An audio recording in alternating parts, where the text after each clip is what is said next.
This is the 2022 ATTE, and in this three-part miniseries, I'm going to be modifying this bad boy from top to bottom, inside and out. And I'm going to try and work in as many of your suggestions as possible, so make sure you're subscribed so you don't miss out.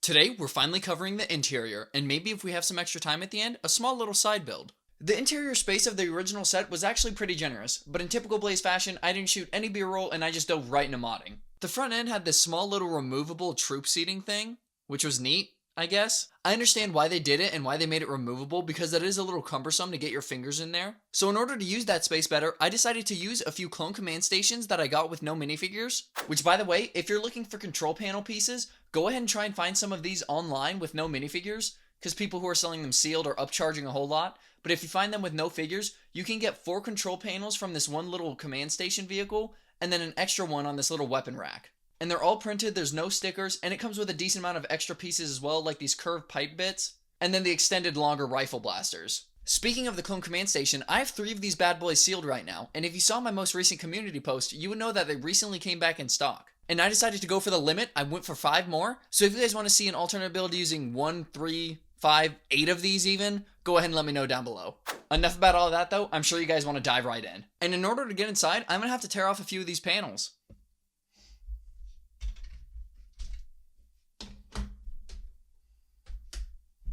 So on the inside here, we have the 2 most important Phase 2 clones in LEGO right now, but I'm going to go ahead and peel these guys out so we can get a better look at what I did in there. Using that 4x6 plate from the little removable feature as the base for my command station, I decided to use all those control panels and make one large screen on the front. We've only seen it a few times on screen, but the ATT does have a little command station area with a whole bunch of screens.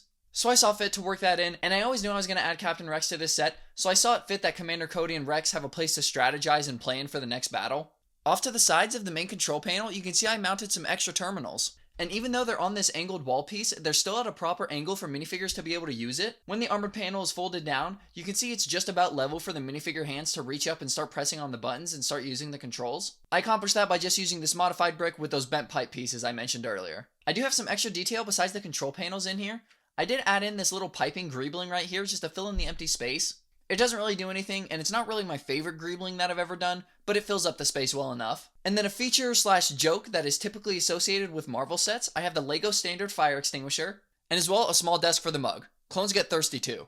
On the other side of the room, opposite the mug and fire extinguisher, I have a small little storage cart. This little thing has plenty of thermal detonators, a small tool for a little bit of maintenance, as well as 2 blasters. And it fits right in on those jumpers from the original set. I believe I might have put a plate under them, but they're pretty much standard. And even with the blasters sticking up on the backside of the cart, you can still slip it in there no problem. And with that, that pretty much covers everything that I did up front in the front section of the ATTE. Moving through the pretend hallway, going through the middle of the vehicle, we end up at the rear interior section. And yes, you saw the thumbnail right, I'm completely advertising that I can fit 10 minifigures in this rear section, but coming 100% clean, it's at a cost. It's incredibly cramped. Now you can see right now I only have 9 minifigures in there, and that's because I don't have a 10th clone to toss in. I obviously have Captain Rex back there, but I don't want to ruin any of his cloth pieces, so I'm just kind of going to have to find a minifigure. I have Shuri from the Sunbird set. That's still sitting in the corner back there. I'm totally responsible, and I put everything away when I'm done with it. But taking Shuri, on this last empty seat, if you position the clone's hands just right, you can slip 1 more minifigure in here, or 1 more minifigure on either side, and I can completely reattach both side panels, and they'll still sit in there just fine. But it is getting a little bit claustrophobic in here, so let's get some of these minifigures out, and you guys can take a closer look at what I did.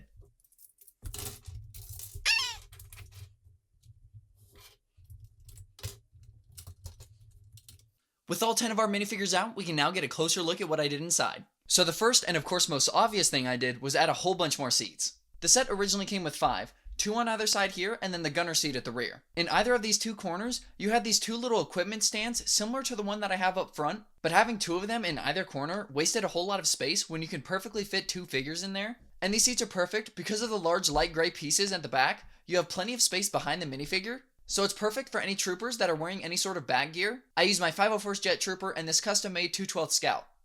And they fit in there just fine, and I believe you can leave the rangefinder up, but most of the time, just in case, I bend it down a little bit, because I hate losing those. Oh, okay, well there we go. Another one bites the dust.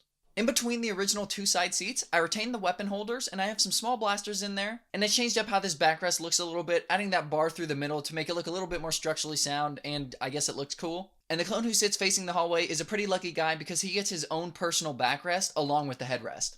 And I just realized one of the seats is missing. Let me put that back in. And even though I just added that piece, I'm going to go ahead and remove it because I know not everybody's going to like the cramped look, especially with these seats on the side and how particular those figures have to sit.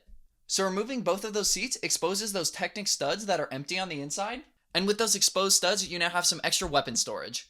And I would recommend doing it in this orientation. You can't fit a long blaster on the outermost stud. But to show that this blaster orientation does work, I'm going to go ahead and reapply my armor paneling, and you'll see these blasters actually have a little bit of empty space at the top. Or if you wanted to get wacky with it, you could do a seat on one side and then weapons on the other for a little bit of asymmetry. And the last little bit I have to go over is this rear gunner seat, and it's completely unchanged. Now I'm sure if you move this seat to the side, you could fit 2 more or even 3 more minifigures in this section. But in my mods, I do try and retain as many original features as possible. I think LEGO did this section perfect, the rear gunner having his own space, not really cramped in with any other troopers on his side. I thought it was perfect, so I didn't see fit to change it.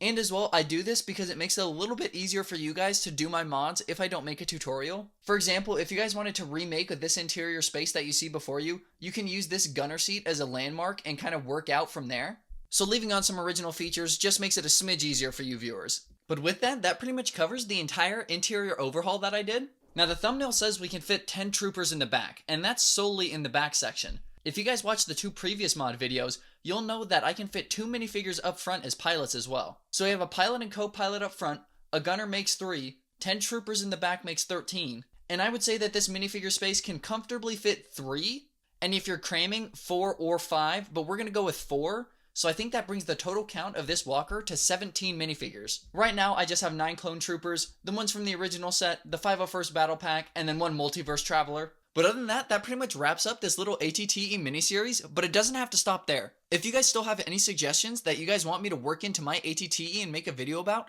go ahead and let me know down below. This 3-part miniseries is already a 3.5-part miniseries, so why not make it a 4.5 or even a 5.5? So if you guys have a suggestion regarding this set or any others, go ahead and leave that comment down below. And make sure you're subscribed so you can stay up to date on any alternate build or mod videos that I post in the future. Other than that, I'll see you guys next time. Peace, fellas.